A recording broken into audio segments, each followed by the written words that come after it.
I respect constituted authority. My question is about your best friend, our president and commander. Now, you propounded this theory of a cloned man, and that our current president is a Sudanese man called Jibril. Do you agree that your information might have been wrong, and you are also willing to apologize to him for that error? Anybody can make a mistake. No, not at all. Buhari is dead and buried in a shallow grave in Saudi Arabia. Aisha Buhari was there. She came back from what they called a lesser Hajj. She was wearing black. She was mourning. If you look at the pictures that were circulated at that point in time, you will see the smug, or should I say, the forlorn faces of northern governors. A minute silence was held at the AU for a late Buhari. Even Her Britannic Majesty, Queen Elizabeth II, also penned a condolence message to the people of Nigeria before the cabal took over and asked her to rescind it, which she did. Buhari is dead, and I'm prepared to stake Biafra on it. If you, Dele Momodu, can go and prove to me, I'm not asking you to do anything too complex. If you can go and ask this man you call Buhari, whoever it is in Asarok, to come outside, don't do very much, address a panel of Nigerian youths, maybe 20 of them, and speak Buhari's mother tongue, which is Fulfude. I will give up Biafra, I will apologize to him, and I will submit myself to any authority on this earth to do with me as they please. There is no Buhari. Jibril was there. Jibril followed Abba Kyari to Cuba and ran away from there and never came back. The man you have now in Asarok is from Niger Republic. His name is Yusuf Abubakar Muhammad. That's his name. Yusuf Abubakar Muhammad.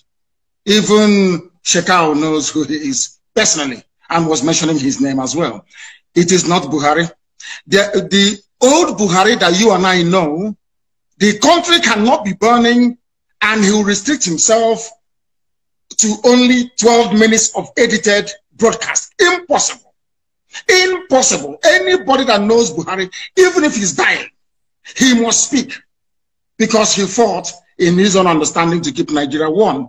Anything that impacts or threatens the territorial cohesion and integrity of Nigeria, the old Buhari, in fact, he'll be in Lagos. The old Buhari will be in Lagos, I'm telling you. But this little, have you not seen him with his fresh hands of a 35-year-old? He cannot wear this. He cannot wear this. Because if he wears this, his ear will bend. Because it's rubber. Silicon. We know about AI technology. It's deep fake. Please Google it. You're a media man, you must know this. I can replicate this very interview with your face showing us having this conversation, but it is not you. You also saw that some, would I say, some eagle-eyed investigators managed to discover that there was actually a microphone, a loudspeaker on the table. It's everything that they claimed that Buhari was saying was coming from a loudspeaker. From a loudspeaker. Very, very sad indeed. These are the things that the world must understand and come to terms with. That the person you are calling Buhari is not Buhari, and I can stake my life on it. If he comes out tomorrow and takes, or should I say, address any press interview live without Garba Shehu doing this, telling people to cut. If he can come out tomorrow, a panel of journalists will, in fact, no, not journalists because some of them are corrupt, youths will address him. There and then you will know that Buhari is no more. There is no Buhari. No country. How can you have a country you claim you're proud of, and that country is run by 10-minute video recorded every 4 months? What sort of country is that?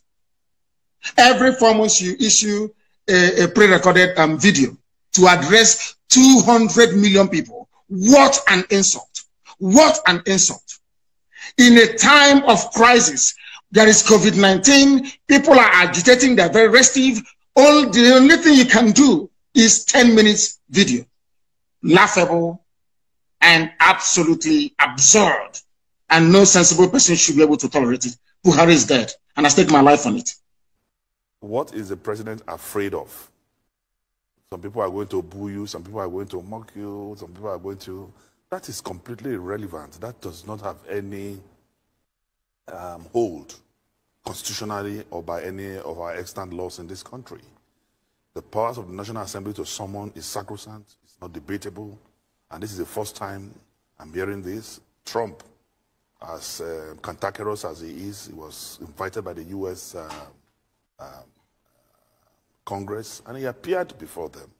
And if you have nothing to hide, or there are no clandestine motives, there are no ulterior motives, there's no reason why the president will not appear before the National Assembly to explain or answer questions from the National Assembly. Because you are president and you are elected to serve. And I recall that the president had the Quran on his right hand, had the Constitution of the Federal Republic on his left, and he swore to uphold that Constitution. And today it is regrettable that this is happening. And I hope the National Assembly will exercise their powers. I hope the Speaker of the House of Representatives will go to court and ask the court an order of mandamus or to ask for interpretation in the Supreme Court on this very particular issue. But it is very disgraceful. It is unacceptable in any democratic clime. If you see something that is greater than your farm, you sell your barn where your harvest of yam is, where you store your yam, because that is the greatest thing that any Igbo man has in the olden days. If you see something that is greater than your farm, you sell your barn. And you could be a robber. They do not want to expose that the fact that Buhari is dead, because everybody depends on the oil and gas coming from Biafra land. Without oil and gas, Nigeria will be worse than a banana republic. There will be nothing happening there. Nigeria runs what is called a rentier economy. You sell oil and gas to import everything you need, including toothpick, including Indomie and pasta. So what is called the doctrine of stabilization. If you come out and you announce that Buhari is dead, there will be pandemonium everywhere. In fact, the US government feels that if they allow a precipitous collapse of Nigeria, it may impact the wider region. That is what the Africa desk at the State Department has been doing for very many years. So if you expose the fact that Buhari is dead, it will cause pandemonium and there will be regional destabilization. No, there's no ambiguity at all. It is just because we have irresponsible leadership. We have leadership that is... What is the essence of the National Assembly? As an independent arm of government. We have been talking about separation of powers. Is it right for any president in a democracy to ridicule the entire institution of the National Assembly? And unfortunately, the National Assembly have kept... They've not done what they're supposed to do. Unfortunately, some of us are not there to make sure that this institution is not ridiculed, rubbished by the executive. Well, I've said it many times. I'm not saying the National Assembly should be enemies with the executive, but they are by design not supposed to be friends. Any day you see an accountant and an auditor becoming friends, then fraud is about to take place.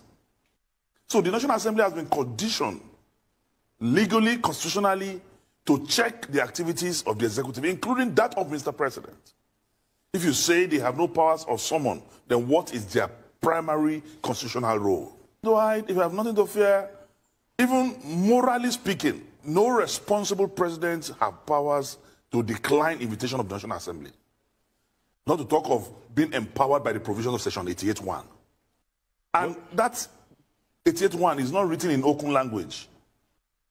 It's not written in Fulani. It is clear and unambiguous.